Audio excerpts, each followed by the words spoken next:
Hello everyone, जय श्री श्याम, राधे राधे। आज दिन की शुरुआत करी थी बच्चों को मैरी केक खिलाने से। ये मैरी गोल्ड बिस्किट से बनते हैं और बहुत जल्दी बन जाते हैं।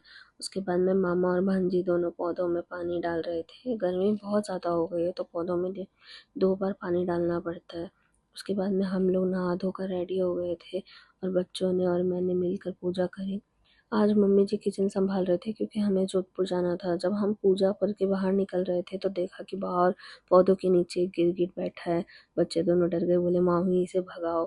उसके बाद मेरे कस्टमर्स आ गए थे। ये आंटी सारी साड़ियाँ पहन पहन के ट्राई कर रही थी। ये जो लास्ट की साड़ियाँ हैं ये गर्मी में बहुत ज़्यादा डिमांड पे रहती है यहाँ पर, क्योंकि बहुत कंफर्टेबल होती है। इसमें ज़्यादा गर्मी नहीं फील होती। उसके बाद में हम लोग जोधपुर के लिए रवाना हो गए थे।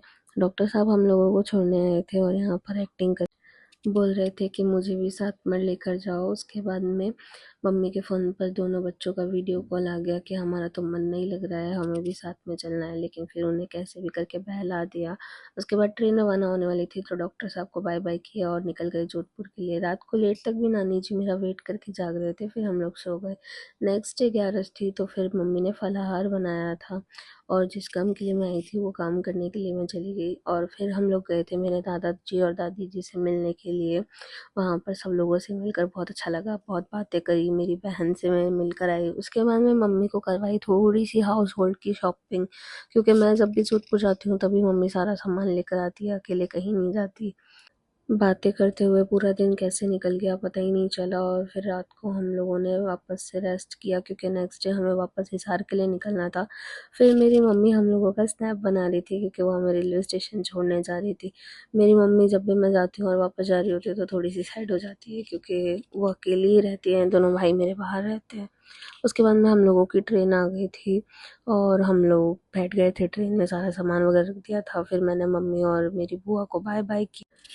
फिर उसके बाद में बीकानेर पहुँचे तो वहाँ पे मेरी मासी सासू जी आई थी और हम लोगों ने उनसे बहुत सारी बातें करी क्योंकि बीकानेर में हाफ आवर का होल्ड था तो आराम से हम लोग मिले थे, वरना जल्दबाजी में तो कोई फ़ायदा नहीं होता मिलने का। उसके बाद में उनको भी हम लोगों ने बाय बाय बोला और उन्हें वापस हिसार आने के लिए भी इनवाइट किया कि आप भी हिसार आओ, 2-4 दिन रहो हमारे साथ में।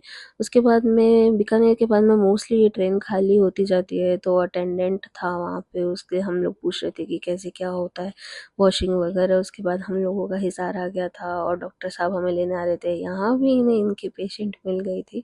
उसके बाद में बाहर निकल के देखा तो प्रसादम नाम से एक ये रहता है, ये गरीबों को खाना खिलाते हैं। और उसके बाद घर पहुंची तो दोनों बच्चे की खुशी देखो, दोनों ने मेरे को हग किया। उसके बाद में फिर थोड़ा सा रेस्ट करके हम श्याम मंदिर गए। वहाँ पर बैठना बहुत अच्छा लगता है, बहुत शांति मिलती है। उसके बाद बच्चों को थोड़ी देर पार्क घुमाया। फिर हम लोग थके हुए थे तो सारे मस्ती करने के बाद में सो गए। मिलते हैं कल एक न्यू व्लॉग में।